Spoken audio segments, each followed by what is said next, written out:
जय श्री कृष्ण दोस्तों। दोस्तों, आज हम आपके लिए एक नई कहानी लेकर आए हैं। आज का विषय बेहद प्रेरणादायक और ज्ञान से भरपूर है। यह कहानी एक बूढ़ी चिड़िया की है जिसने बताया कि जिस घर में इन 3 प्रकार के लोगों की चलती है वह घर जल्द ही बर्बाद हो जाता है। दोस्तों, कहानी शुरू करने से पहले अगर आप हमारे चैनल पर पहली बार आए हैं तो चैनल को सब्सक्राइब अवश्य करें। साथ ही बेल आइकन को ऑन करें ताकि हमारे हर नए वीडियो की सूचना सबसे पहले आप तक पहुंचे। अगर आप भगवान श्री कृष्ण के सच्चे भक्त हैं तो कमेंट बॉक्स में लिखिए जय श्री राधे कृष्ण। तो चलिए दोस्तों, बिना समय गवाए शुरू करते हैं आज की यह प्रेरणादायक और प्यारी सी कहानी। दोस्तों, यह कहानी प्राचीन समय की है। किसी नगर में एक सेठ रहता था जो बड़ा ही धनी और प्रभावशाली व्यक्ति था।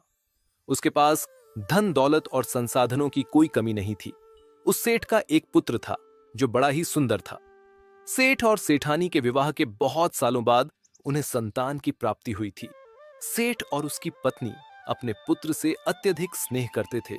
इतने लंबे इंतजार के बाद मिले पुत्र के प्रति उनका प्रेम स्वाभाविक रूप से गहरा था। दोस्तों, उस सेठ का हर निर्णय अपने पुत्र की सलाह से ही लिया जाता था, चाहे वह निर्णय छोटा हो या बड़ा। हालांकि सेठ का पुत्र अभी छोटा था और जीवन के अनुभवों से अनजान था, लेकिन अपने पुत्र के प्रति अंधे प्रेम के कारण सेठ और सेठानी उसकी हर बात मानते थे, भले ही वह गलत क्यों ना हो। अगर पुत्र कोई अनुचित कार्य करने को कहता तो सेठ उसे भी करने में संकोच नहीं करता।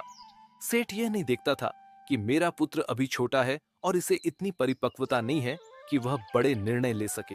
परंतु पुत्र मोह में डूबे सेठ और उसकी पत्नी उसके हर अनुरोध को तुरंत पूरा कर देते थे। जो कुछ भी पुत्र उनसे मांगता, सेठ उसे किसी भी कीमत पर लाकर देता। दोस्तों, उस सेठ के घर के बाहर एक विशाल पेड़ पर कई वर्षों से एक बूढ़ी चिड़िया रहती थी। वह बूढ़ी चिड़िया सेठ के घर के बाहर कई सालों से रहने के कारण वो सेठ के घर को और परिवार को अच्छे से जानती थी। सेठ भी उस बूढ़ी चिड़िया का बहुत ख्याल रखता था। वह उसे रोज दाना पानी देता और उसकी सेवा करता था। सेठ सेठानी का यह व्यवहार देखकर वह बूढ़ी चिड़िया काफी चिंतित रहती थी कि सेठ और सेठानी अपने पुत्र की हर बात को मान लेते हैं। सेठ का पुत्र जिस भी चीज की जिद करता है, सेठ उसे ला कर दे देता है। एक दिन उस बूढ़ी चिड़िया ने सेठ जी से कहा, सेठ जी, आप अपने पुत्र के प्रेम में अंधे हो गए हैं। यह आदत आगे चलकर आपके लिए बहुत बड़ी परेशानी बन सकती है। आपको अपने पुत्र को सही गलत की समझ देनी चाहिए, ना कि उसकी हर बात माननी चाहिए। तब सेठ ने मुस्कुराते हुए कहा, अरे बूढ़ी चिड़िया, तुम नहीं जानती कि मेरा पुत्र स्वयं भगवान का वरदान है। इतने वर्षों की प्रार्थना और मन्नतों के बाद मुझे पुत्र की प्राप्ति हुई है। वह जो भी कहेगा मैं वही करूंगा। मैं उसे कभी मना नहीं कर सकता। बूढ़ी चिड़िया ने गंभीर स्वर में कहा, अरे पुत्र मोह में अंधे सेठ जी, तुम्हें मेरी बात समझ में नहीं आ रही है। आपका पुत्र भगवान का आशीर्वाद हो सकता है, लेकिन वह अब भी बच्चा है। उसे सही मार्गदर्शन की जरूरत है। मैं आपको अपनी बात समझाने के लिए एक कहानी सुनाती हूँ। दोस्तों, अब बूढ़ी चिड़िया अपनी कहानी सुनाते हुए सेठ से कहती है, हे सेठ जी, ये बहुत पुरानी बात है। एक गांव में एक सेठ रहता था। वह सेठ बड़ा ही दयालु और सरल स्वभाव का व्यक्ति था। उस सेठ के 4 बेटे थे और वह अपने पूरे परिवार के साथ सुख शांति से अपना जीवन व्यतीत करता था। सेठ ने समय आने पर अपने 4 बेटों का विवाह कर दिया। 4 बहुएं उस सेठ की बहुत सेवा किया करती थीं। खासकर सबसे छोटी बहू के घर में आने के बाद तो सेठ के परिवार में खुशियों की बाढ़ आ गई। उसका व्यापार भी बहुत अच्छे से चलने लगा था। उसके घर में अन्न धन की कोई कमी नहीं थी और घर का माहौल भी बड़ा शांतिपूर्ण था। उनके घर में कभी कोई क्लेश कलह, लड़ाई झगड़ा नहीं होता था। 4 भाई आपस में प्रेम पूर्वक रहते थे और बहुएं भी मिलजुल कर घर के कामकाज करती थीं। हर दिन वे एक साथ भोजन बनाती और अपने पतियों और ससुर जी को भी खिलाती थीं। इधर सेठ का व्यापार भी बहुत अच्छे से चल रहा था। उसके 4 बेटे उसके व्यापार को बड़े अच्छे से संभाल रहे थे। सेठ सोचता था कि अब तो मेरा जीवन सफल हो चुका है। मेरे 4 बेटे मिलजुल कर रहते हैं और मेरा व्यापार बड़े ही अच्छे से संभाल रहे हैं। मेरी बहुएं भी प्रेम और सामंजस्य के साथ घर का काम संभालती है। हमारे पास अन्न धन की भी कोई कमी नहीं है। इन विचारों के साथ सेठ बड़ी सुकून की नींद सोता था। उसे अपने जीवन में किसी प्रकार की चिंता या दुख का सामना नहीं करना पड़ता था। दोस्तों, बूढ़ी चिड़िया कहानी सुनाते हुए आगे कहती है, हे सेठ जी। उस सेठ का सुखमय जीवन देखकर गांव के अन्य लोग उससे ईर्ष्या करने लगे थे। सभी सोचते थे कि यह सेठ तो बड़ा ही सुखी है, इसका जीवन तो बड़े ही आराम से कट रहा है और इसे किसी भी प्रकार की कोई चिंता नहीं सताती। बूढ़ी चिड़िया आगे कहती है, हे सेठ जी, अक्सर लोग दूसरों की सफलता से जलते हैं। जिस प्रकार केकड़े एक दूसरे का पैर पकड़कर किसी को ऊपर चढ़ने नहीं देते, किसी को आगे बढ़ने नहीं देते, वैसे ही मनुष्य भी दूसरे को आगे बढ़ता देख उसे पीछे खींचने की कोशिश करता है। मनुष्य खुद की तरक्की से जितना खुश नहीं होता, उतना दुखी वह दूसरे की तरक्की देखकर हो जाता है। बूढ़ी चिड़िया आगे कहती है, हे सेठ जी। अब तो सेठ को आगे बढ़ता हुआ देखकर गांव के सभी लोग उससे जलने लगे थे। गांव में कोई भी व्यक्ति उस सेठ से सीधे मुंह बात नहीं करता था। सभी के मन में यही चलता था कि किस तरह से इस सेठ के जीवन में दुख लाया जाए और उसकी खुशियां छीन ली जाए। यही सब सोचकर गांव के कुछ लोग उस सेठ के कुल पुरोहित के पास जाते हैं और उनसे कहते हैं, हे पुरोहित जी, आप यहाँ सूखी रोटी खा रहे हैं और उधर आपका जजमान सेठ अपने घर में पकवानों का आनंद ले रहा है। वह अपनी बहुओं के हाथ का स्वादिष्ट खाना खा रहा है। क्या आपको यह उचित लगता है? तब कुल पुरोहित जी कहते हैं, आप लोग कहना क्या चाहते हैं? मुझे आपकी बात समझ में नहीं आ रही।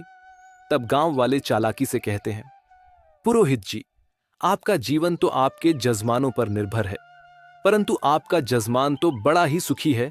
उसके जीवन में तो किसी प्रकार का कोई कष्ट नहीं है। जरा याद करिए, आपके इस जजमान सेठ ने आपको आखिरी बार अपने घर कब बुलावाया था? अगर आपका जजमान आपको अपने घर नहीं बुलवाएगा, आपसे यज्ञ हवन और पूजा नहीं करवाएगा, तो आपकी रोजी रोटी कैसे चलेगी? आपके परिवार का पालन पोषण कैसे होगा? कुल पुरोहित को गांव वालों की बात समझ में आ रही थी। उन्होंने मन ही मन सोचा, बात तो सही है। सेठ ने बहुत समय से मुझे अपने घर नहीं बुलाया है। उसका जीवन तो बड़े ही सुख से कट रहा है।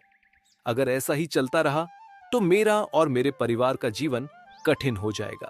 कुल पुरोहित जी कहते हैं, भाइयों, आपकी बात तो बिल्कुल सत्य है। सेठ तो अब अत्यधिक धनवान बन चुका है। उसका व्यापार दिन ब दिन बढ़ रहा है। उसके चारों पुत्र मेहनत से उसके व्यापार को संभाल रहे हैं।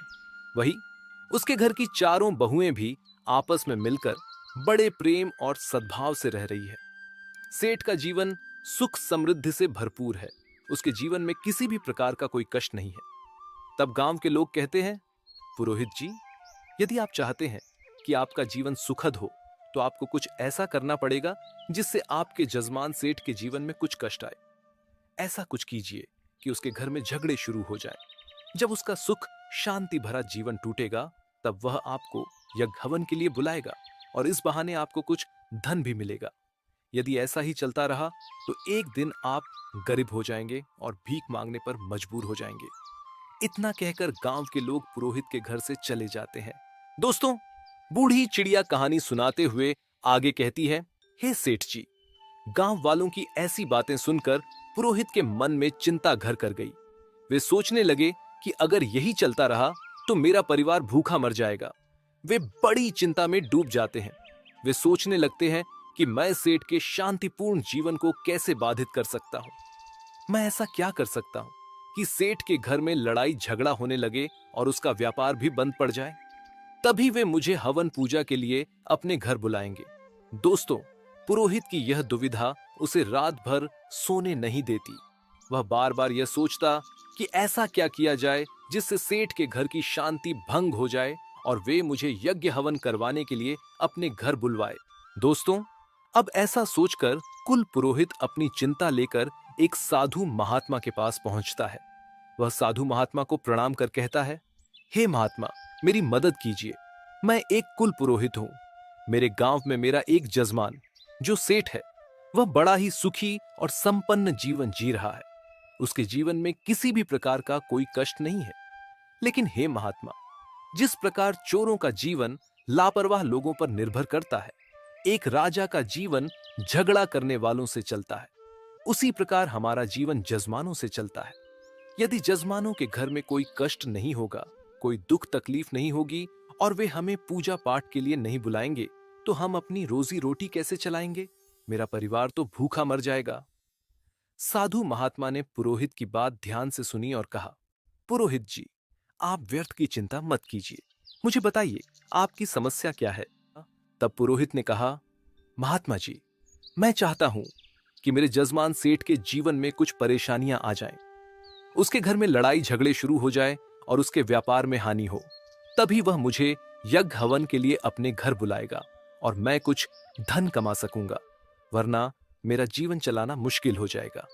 दोस्तों, बूढ़ी चिड़िया कहानी सुनाते हुए आगे कहती है, हे सेठ जी, उस कुल पुरोहित की यह बातें सुनकर साधु महात्मा थोड़ी देर के लिए मौन हो गए। फिर उन्होंने कहा, पुरोहित जी, आपकी समस्या तो बहुत साधारण है। मैं अभी आपकी समस्या का समाधान ढूंढता हूं। पहले यह जानना होगा कि सेठ के जीवन में इतना सुख और समृद्धि का कारण आखिर क्या है। उसके घर में शांति और प्रगति का राज क्या है? तब साधु महात्मा अपनी दिव्य दृष्टि का उपयोग करते हुए आंखें बंद करके ध्यान लगाते हैं। कुछ समय के बाद जब वह अपनी आंखें खोलते हैं तो अपने सामने बैठे कुल पुरोहित से कहते हैं, पुरोहित जी, सेठ के जीवन में प्रगति का मुख्य कारण उसकी घर की छोटी बहू है। वह साक्षात लक्ष्मी का स्वरूप है। वह बड़ी ही संस्कारी और अत्यंत बुद्धिमान स्त्री है। जब से वह सेठ के घर आई है, तब से सेठ का घर सुख और समृद्धि से भर गया है। उसका जीवन बड़ा ही सुख से कट रहा है। जिस घर में ऐसी स्त्री होती है, वह घर हमेशा तरक्की करता है।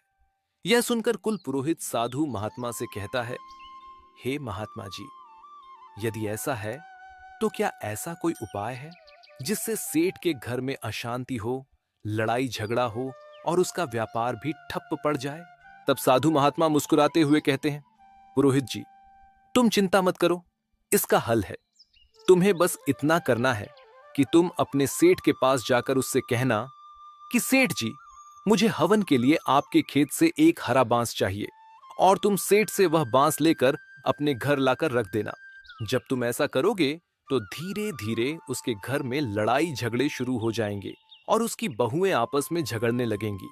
सेठ का व्यापार भी ठंडा पड़ जाएगा।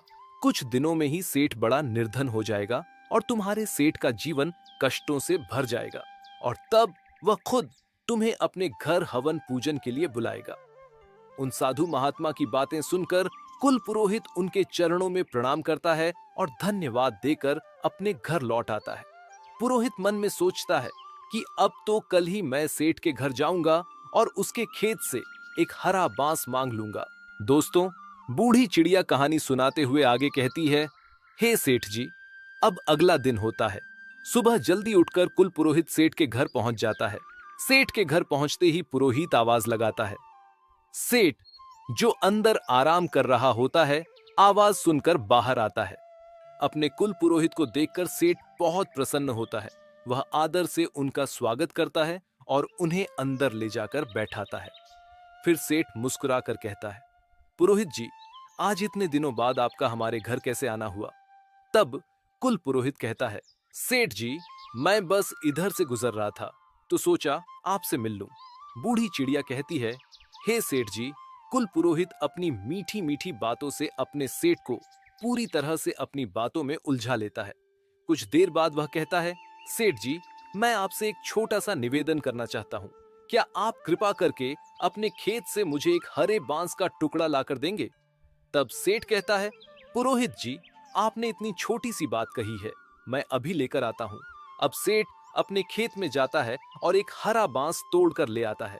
लेकिन जैसे ही वह बांस लेकर घर लौटता है, उसकी छोटी बहू उसे देख लेती है। वह तुरंत उनके पास आकर उनसे पूछती है, पिताजी, ये बांस का टुकड़ा आप क्यों लाए हैं? सेठ बताता है कि बेटी, हमारे कुल पुरोहित जी आए हैं। उन्होंने हवन के लिए हमारे खेत से एक हरा बांस मांगा है, इसे मैं उन्हें देने जा रहा हूं। तब छोटी बहू कहती है, पिताजी, आप उन्हें यह बांस का टुकड़ा अवश्य दीजिएगा, लेकिन उससे पहले कुछ देर के लिए यह बांस का टुकड़ा आप मुझे दे दीजिए। मैं इसे थोड़ी देर में लाकर वापस दे दूंगी। फिर सेठ वह बांस का टुकड़ा अपनी छोटी बहू को दे देता है और घर के अंदर चला जाता है। उसके बाद छोटी बहू उस बांस के कुछ हरे पत्ते तोड़ती है और अपनी काली गाय को खिला देती है। इसके बाद वह वही बांस का टुकड़ा उठाकर अपने ससुर को वापस दे देती है। सेठ बांस का टुकड़ा लेकर पुरोहित को देता है और कहता है, लीजिए पुरोहित जी, आपने हरा बांस मांगा था, ये है आपका हरा बांस, इसे आप अपने काम में इस्तेमाल करिए। पुरोहित मन ही मन बहुत खुश होता है। वह बांस का टुकड़ा लेकर अपने घर लौट आता है और उसे अपने घर में रख देता है। वह सोचता है, अब तो सेठ की सारी खुशियां मैंने अपने घर ले ली हैं। कुछ ही दिनों में सेठ के घर में लड़ाई झगड़े शुरू होंगे। वह खुद मुझे बुलाएगा और मां हवन पूजन के बहाने उससे अच्छा धन लूंगा। दोस्तों, बूढ़ी चिड़िया कहानी सुनाते हुए आगे कहती है, हे सेठ जी। अब कुल पुरोहित इन विचारों में खोकर बड़ा प्रसन्न हो रहा था। अब वह बेसब्री से इंतजार करने लगा कि कब सेठ का बुलावा आए और वह जाकर सेठ के घर में हवन पूजन करे। लेकिन कुल पुरोहित को इंतजार करते करते 1 महीना बीत गया, दूसरा महीना भी बीत गया और यहां तक कि तीसरा महीना भी बीत जाता है, पर सेठ की ओर से कोई बुलावा नहीं आया। अब तो कुल पुरोहित इंतजार करते करते थक चुका था। तब एक दिन हताश होकर वह फिर से उन साधु महात्मा के पास जाता है और उनसे कहता है, हे महात्मा, आपके कहे अनुसार मैंने सेठ से उसके खेत से हरा बांस मांग लिया था, लेकिन अब 3 महीने बीत चुके हैं और अभी तक सेठ ने मुझे हवन पूजन का कोई संदेश नहीं भेजा है। वह तो बड़े आराम और सुख से अपना जीवन बिता रहा है। उसके घर में किसी भी प्रकार का कोई कष्ट नहीं है। साधु महात्मा ने उसकी बात सुनी और फिर से उन्होंने अपनी दिव्य दृष्टि का उपयोग करते हुए आंखें बंद करके ध्यान लगाया। थोड़ी देर बाद उन्होंने आंखें खोलकर कहा, पुरोहित जी, मैंने आपको पहले ही कहा था कि सेठ की छोटी बहू बहुत ही चतुर और बुद्धिमान है। दरअसल जब सेठ आपको हरा बांस दे रहा था, उसी समय उसकी छोटी बहू ने उस बांस को लेकर उसके हरे पत्ते तोड़कर अपनी काली गाय को खिला दिए थे। इसी वजह से सेठ की खुशियां और समृद्धि उसके घर में ही रह गई। साधु महात्मा की यह बात सुनकर कुल पुरोहित चिंतित हो गया, लेकिन साधु महात्मा ने उसे सांत्वना देते हुए कहा, पुरोहित जी, आप चिंता मत करिए, मैं आपकी सहायता करूंगा। आपको बस एक और काम करना है। इस बार आपको सेठ के घर जाकर उसकी काली गाय मांगनी होगी। जैसे ही आप उसकी काली गाय अपने घर ले आएंगे, तो कुछ ही दिनों में सेठ के घर में परेशानियां और दुख आना शुरू हो जाएंगे। तब वह आपको खुद हवन पूजन के लिए अपने घर पर बुलाएगा। यह सुनकर कुल पुरोहित एक बार फिर से खुश हो गया। उसने साधु महात्मा का धन्यवाद किया और अपने घर वापस लौट आया। घर पहुंचकर वह सोचने लगा कि अब तो मैं कल सुबह ही सेठ के घर जाऊंगा और उससे उसकी काली गाय मांग लूंगा। फिर मैं देखता हूं कि सेठ कैसे इतना सुखी रहता है। दोस्तों, बूढ़ी चिड़िया कहानी सुनाते हुए आगे कहती है, हे सेठ जी। फिर अगली सुबह होते ही वह कुल पुरोहित जल्दी उठकर स्नान करता है और सीधे सेठ के घर पहुंच जाता है। जैसे ही सेठ दरवाजा खोलता है, वह कुल पुरोहित को देखकर प्रसन्न हो जाता है। वह आदर पूर्वक उन्हें घर के अंदर बुलाता है। फिर सेठ पूछता है, पुरोहित जी, आज इतने सवेरे हमारे घर कैसे आना हुआ? तब कुल पुरोहित दुखी स्वर में कहता है, हे सेठ जी, मैं बहुत परेशानी में हूं। दरअसल मेरे घर पर जो गाय है उसने दूध देना बंद कर दिया है। मेरे बच्चों को कई दिनों से दूध नहीं मिला है और वे बहुत तकलीफ में हैं। इसीलिए मैं आपसे मदद मांगने आया हूं। हे सेठ जी, अगर आप अपनी काली गाय मुझे दे दें तो आपकी बड़ी ही कृपा होगी। कुल पुरोहित की ये करुणा भरी बातें सुनकर सेठ सोचता है, चलो कोई बात नहीं, ये हमारे कुल पुरोहित है, अगर हम इनकी मदद करेंगे तो यह पुण्य का काम होगा। ऐसा विचार करते हुए सेठ कहता है, पुरोहित जी, आप चिंता ना करें, मैं अपनी काली गाय आपको दे देता हूं। इतना कहकर सेठ अपनी गाय को लाने के लिए अपने घर के आंगन में जाता है और गाय को पुरोहित जी को देने के लिए आगे बढ़ता है। लेकिन तभी सेठ की छोटी बहू वहां आ जाती है और सेठ को रोक लेती है। वह अपने ससुर से कहती है, पिताजी, आप गाय को कहां ले जा रहे हैं? तब सेठ बताता है, बेटी, हमारे कुल पुरोहित जी आए हैं। उनकी गाय ने दूध देना बंद कर दिया है और कई दिनों से उनके बच्चों ने दूध नहीं पिया है, इसलिए मैं अपनी काली गाय उन्हें देने जा रहा हूं। यह सुनकर छोटी बहू कहती है, पिताजी, आप इस गाय को पुरोहित जी को अवश्य दे दीजिएगा, लेकिन जरा रुकिए, मैं अभी आती हूं। दोस्तों, बूढ़ी चिड़िया आगे कहती है, हे सेठ जी। तब सेठ की छोटी बहू तुरंत घर के अंदर जाती है और एक सफेद रंग की चादर लेकर बाहर आती है। वह उस चादर से काली गाय के आंसू पोंछती है और फिर उस चादर को घर के अंदर रख देती है। इसके बाद वह अपने ससुर से कहती है, पिताजी, अब आप इस गाय को पुरोहित जी को दे दीजिए। उसके बाद सेठ काली गाय को लेकर कुल पुरोहित के पास जाता है और कहता है, लीजिए पुरोहित जी, यह रही हमारी काली गाय, इसे आप ले जाइए और अपने बच्चों को दूध पिलाइए। सेठ की काली गाय को देखकर कुल पुरोहित बहुत खुश हो जाता है। वह तुरंत उस गाय को लेकर अपने घर वापस लौटता है। घर पहुंचकर वह काली गाय को बांध देता है और सोचता है, अब सेठ का सुख चैन जल्द ही खत्म हो जाएगा। बहुत जल्दी वह मुझे हवन पूजन के लिए अपने घर बुलाएगा। अब वह कुल पुरोहित बेसब्री से सेठ के बुलावे का इंतजार करने लगा, लेकिन इंतजार करते करते बहुत समय बीतता गया और फिर से 3 महीने गुजर गए। सेठ की ओर से कोई संदेश न आने पर कुल पुरोहित एक बार फिर से उन साधु महात्मा के पास जाते हैं और उनसे कहते हैं, हे साधु महात्मा, मैंने आपके कहे अनुसार सेठ के घर से काली गाय भी ले आई थी, लेकिन उसके बाद भी सेठ ने मुझे हवन पूजन के लिए अपने घर नहीं बुलाया। सेठ का जीवन अभी भी सुख और शांति से कट रहा है और उसके घर में कोई भी दुख दर्द नहीं है। साधु महात्मा ने उसकी बात सुनी और फिर से उन्होंने अपनी दिव्य दृष्टि का उपयोग करते हुए आंखें बंद करके ध्यान लगाया। थोड़ी देर बाद उन्होंने आंखें खोलकर कहा, पुरोहित जी, सेठ की छोटी बहू बहुत ही चतुर और बुद्धिमान है। हमने जितना सोचा था वह उससे भी ज्यादा चालाक निकली। वह सारी विद्या और उपाय जानती है। जब आपने सेठ से काली गाय मांगी थी, तब उसने गाय के आंसू एक सफेद चादर से पोंछकर अपने पास रख लिए थे। यही कारण है कि सुख समृद्धि अभी भी सेठ के घर में ही है। साधु महात्मा की यह बात सुनकर कुल पुरोहित बड़ा ही चिंतित हो जाता है। वह सोचने लगा कि जब तक छोटी बहू सेठ के घर में है, तब तक उसका जीवन सुखमय ही रहेगा। उसने साधु महात्मा से पूछा, हे महात्मा, अब मुझे क्या करना चाहिए? साधु महात्मा ने मुस्कुराते हुए कहा, पुरोहित जी, आप चिंता मत करिए, मैं आपकी सहायता करूंगा। आपको बस यह काम करना है कि अब आपको सेठ के घर जाकर किसी भी तरीके से वह सफेद चादर मांगनी होगी। अगर आप वह चादर अपने घर ले आएंगे तो सेठ के घर की खुशियां खत्म हो जाएंगी। उसके घर में क्लेश कलह, लड़ाई झगड़े, दुख आने लगेंगे।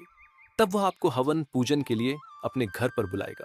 साधु महात्मा की यह बात सुनकर कुल पुरोहित एक बार फिर से खुश हो गया। उसने साधु महात्मा का धन्यवाद किया और अपने घर वापस लौट आया। घर पहुंचकर उसने निश्चय किया कि अब तो मैं कल सुबह होते ही एक बार फिर से सेठ के घर जाऊंगा और किसी तरह से वह सफेद चादर मांगकर ले आऊंगा। दोस्तों, बूढ़ी चिड़िया कहानी सुनाते हुए आगे कहती है, हे सेठ जी, अगली सुबह कुल पुरोहित जल्दी उठकर प्रसन्न मन से सेठ के घर की ओर चल पड़ा। वह मन ही मन सोच रहा था कि आज तो सेठ से उसकी सफेद चादर लेकर उसका जीवन दुखों से भर दूंगा।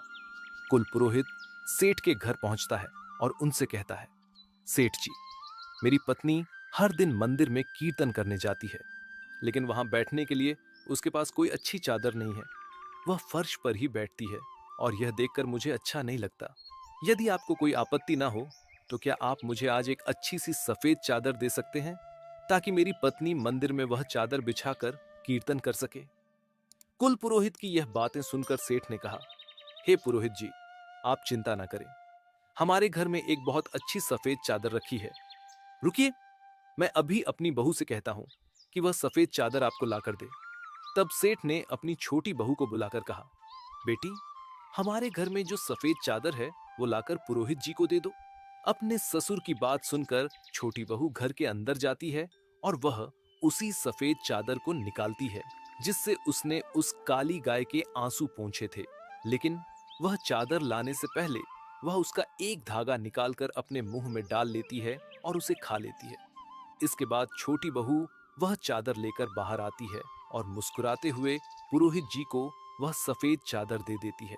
सेठ के घर की वह सफेद चादर पाकर वह कुल पुरोहित बहुत ही खुश हो जाता है। वह तुरंत उस सफेद चादर को लेकर अपने घर वापस लौटता है। घर पहुंचकर वह सोचता है, अब तो सेठ जल्द ही मुझे अपने घर पर बुलाएगा। दोस्तों, बूढ़ी चिड़िया कहानी सुनाते हुए आगे कहती है, हे सेठ जी। अब वह कुल पुरोहित कई महीनों तक सेठ के बुलावे का इंतजार करता रहा। 1 महीना बीत गया, फिर दूसरा और तीसरा भी निकल गया, लेकिन सेठ ने उसे नहीं बुलाया। अब इंतजार करते करते पुरोहित थक गया और एक बार वह फिर से उन साधु महात्मा के पास जाता है।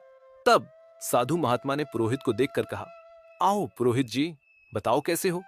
तब पुरोहित ने कहा, हे महात्मा, आपने जो कहा था मैंने वो सब कुछ किया। सेठ से काली गाय भी मांगी और सफेद चादर भी ले आया। फिर भी सेठ का जीवन बड़े आराम से गुजर रहा है। उसके घर में ना कोई कष्ट है और ना ही धन की कोई कमी। यह सुनकर साधु महात्मा ने फिर से अपनी दिव्य दृष्टि का उपयोग करते हुए आंखें बंद करके ध्यान लगाया। थोड़ी देर बाद उन्होंने आंखें खोलकर कहा, पुरोहित जी, अब मुझे पूरा यकीन हो गया है कि जब तक सेठ की छोटी बहू उसके घर में है, तब तक हम उसका कुछ भी नहीं बिगाड़ सकते। साधु महात्मा ने आगे कहा, पुरोहित जी, जब उस सेठ की छोटी बहू ने आपको सफेद चादर दी थी, तो उसने उसमें से एक धागा निकालकर खा लिया था, जिस कारण से सुख, समृद्धि और धन का सुख अभी भी उसके घर में बना हुआ है।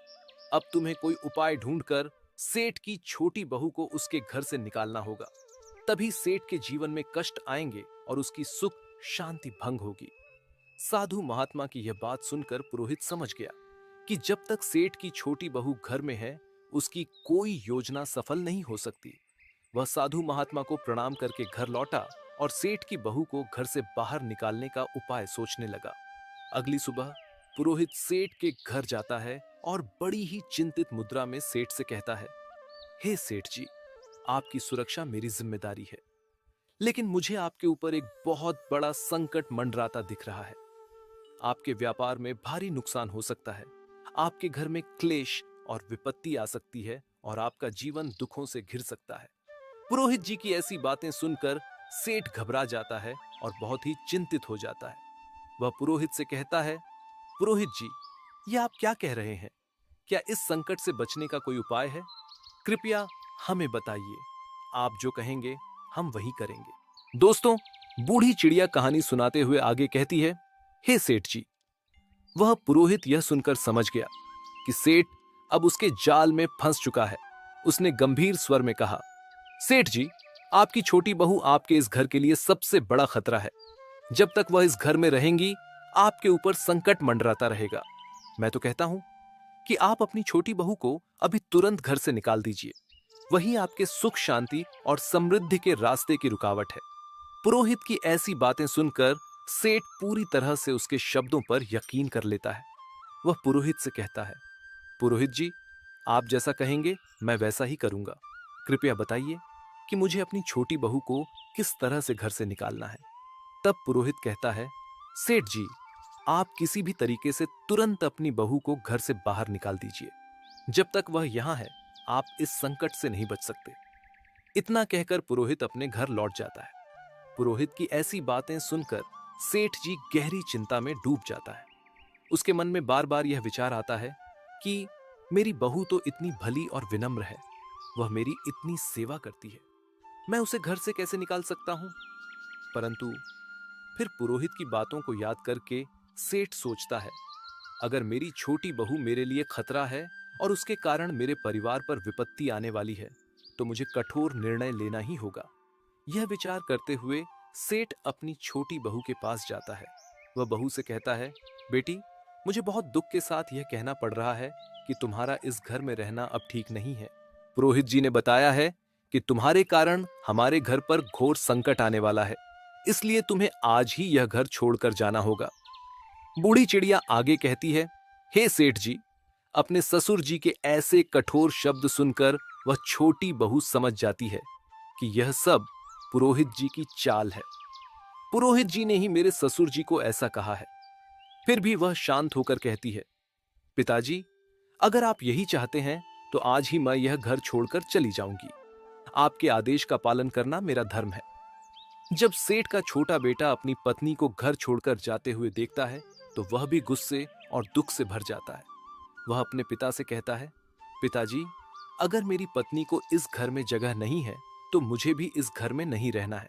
मैं भी अपनी पत्नी के साथ इस घर को छोड़कर जा रहा हूं। बूढ़ी चिड़िया कहानी सुनाते हुए आगे कहती है, हे सेठ जी। अब तो वह पति पत्नी सेठ जी का घर छोड़कर शहर चले जाते हैं और वहां एक छोटे से किराए के मकान में रहने लगते हैं। सेठ की छोटी बहू तो बेहद चतुर और समझदार थी।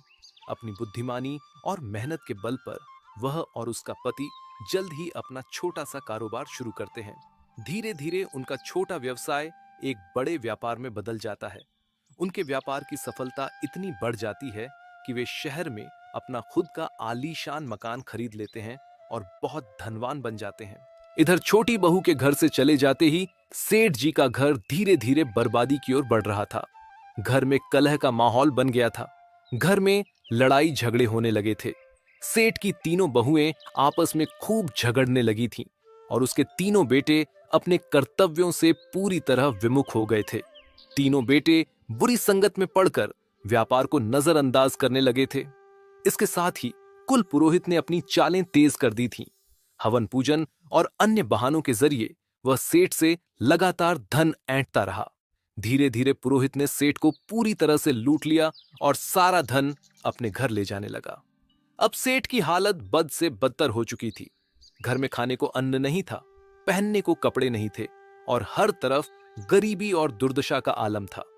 अपनी ऐसी स्थिति देखकर एक दिन सेठ विचार करने बैठता है। वह गहराई से सोचने लगता है कि आखिर उसके घर की यह हालत क्यों हो गई। बहुत सोचने के बाद उसे यह एहसास हुआ कि जिस दिन से मेरी छोटी बहू ने घर छोड़ा है उसी दिन से घर की बर्बादी शुरू हो गई थी। सेठ को अब ज्ञात हो चुका था कि उसकी छोटी बहू ही है जो उसके घर को बचा सकती। उसकी छोटी बहू ही उसके घर की असली लक्ष्मी है। अब सेठ जी तुरंत दौड़ा दौड़ा शहर की ओर जाता है और अपने छोटे पुत्र के घर पर जाकर अपनी लक्ष्मी स्वरूप बहू से क्षमा मांगता है। सेठ अपनी बहू के चरणों में गिरकर कहता है कि बहू, मुझे माफ कर दो। मुझसे बहुत बड़ी भूल हो गई। मैंने पुरोहित की बातों में आकर तुम्हें घर से निकाल दिया, परंतु अब मुझे समझ में आ गया है कि तुम ही इस घर की लक्ष्मी हो। जब तक तुम हमारे घर में थी तब तक घर में सुख शांति थी और तुम्हारे जाते ही हमारा घर बर्बाद हो गया। क्लेश कलह और गरीबी ने हमें घेर लिया है। बहू, मुझे माफ कर दो और घर वापस चलो। तब ससुर की बातों को सुनकर छोटी बहू कहती है, पिताजी, आप चिंता मत कीजिए, मैं तुरंत आपके साथ अपने घर लौटती हूं। यह भी मेरा घर है और वह भी मेरा घर है। पिताजी, मैं पहले से ही जानती थी कि पुरोहित ने आपके कान भरे हैं और आपको बहकाया है ताकि मैं घर से निकाल दी जाऊं। वह आगे कहती है, पिताजी, इस संसार में कई लोग ऐसे होते हैं जो दूसरों की खुशियों और सुख से जलते हैं। वे किसी भी तरह उन्हें बर्बाद करना चाहते हैं, लेकिन यह हम पर निर्भर करता है कि हम उनकी बातों में आते हैं या नहीं। अगर हम गलत लोगों की बातों में आकर अपने ही घर को तोड़ेंगे और अपने ही परिवार वालों को घर से निकाल देंगे तो घर का नाश होना तय है। दोस्तों, बूढ़ी चिड़िया आगे कहती है, हे सेठ जी, छोटी बहू की इन सच्ची और बुद्धिमान बातों को सुनकर सेठ जी को अपनी गलती का एहसास होता है। वह तुरंत अपनी छोटी बहू और बेटे को साथ लेकर घर लौट आता है। छोटी बहू के घर आने के बाद कुछ ही दिनों में घर की सुख शांति लौट आती है। सेठ जी का व्यापार फिर से गति पकड़ लेता है। धन धान्य से घर भरने लगता है और परिवार के सभी सदस्य आपस में प्रेम पूर्वक रहने लगते हैं। एक दिन छोटी बहू अपने ससुर के पास आकर कहती है, पिताजी, मैं आपसे एक महत्वपूर्ण बात कहना चाहती हूं। कृपया ध्यानपूर्वक सुनिएगा। जिस घर में इन 3 लोगों की चलती है वह घर जल्द ही बर्बाद हो जाता है। उन घरों का सत्यानाश हो जाता है। तब सेठ हैरानी से कहता है, बहू, ये 3 लोग कौन है? तब छोटी बहू बताती है, पिताजी, ध्यान से सुनिएगा। पहला है बिगड़ा हुआ पुत्र। जिस घर में बिगड़ा हुआ पुत्र होता है या पुत्र बुरी संगत में पड़ जाता है और माता पिता उसकी बातों में आकर उसके अनुसार निर्णय लेते हैं, उसकी हर बात मान लेते हैं, तो उस घर का सत्यानाश हो जाता है।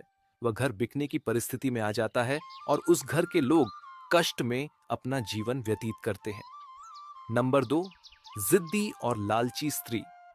पिताजी, जिस घर में कोई स्त्री जिद्दी और लालची हो और उसकी बातों को परिवार में महत्व दिया जाए तो उस घर का नाश तय है। स्त्री चाहे तो घर स्वर्ग बना सकती है और चाहे तो घर नरक भी बना सकती है। अगर घर में ऐसी स्त्री की हर बात मानी जाए तो उस घर में धन टिक नहीं सकता और वह घर कंगाल भी हो सकता है। तीसरा है घर का मुखिया। पिताजी, जिस घर का मुखिया दूसरों की बातों में आकर अपने घर के निर्णय लेता है वह घर भी जल्द बर्बाद हो जाता है। जिस प्रकार आप पुरोहित की बातों में आ गए थे, उसी प्रकार अगर घर का मुखिया बाहर वालों की बातों को मानकर अपने घर के निर्णय लेता है तो उसके घर का अवश्य नाश हो जाता है। दोस्तों, छोटी बहू की यह बातें सुनकर सेठ जी को जीवन की एक बड़ी सीख मिलती है। तो दोस्तों, यह थी वो कहानी जो बूढ़ी चिड़िया एक सेठ को सुना रही थी। आखिर में उस सेठ को बूढ़ी चिड़िया की बात समझ में आ जाती है। सेठ अब अपने पुत्र की गलत बातों में आना छोड़ देता है और उसे सही शिक्षा देना शुरू करता है। तो दोस्तों, आशा है यह कहानी आपको जरूर पसंद आई होगी। अगर यह वीडियो आपको अच्छी लगी हो तो वीडियो को लाइक और चैनल को सब्सक्राइब अवश्य करें। इस वीडियो को अपने दोस्तों के साथ भी शेयर करें। कमेंट बॉक्स में लिखिए जय श्री राधे कृष्ण। तो मिलते हैं अगले वीडियो में। तब तक के लिए आप अपना ख्याल रखिए। धन्यवाद।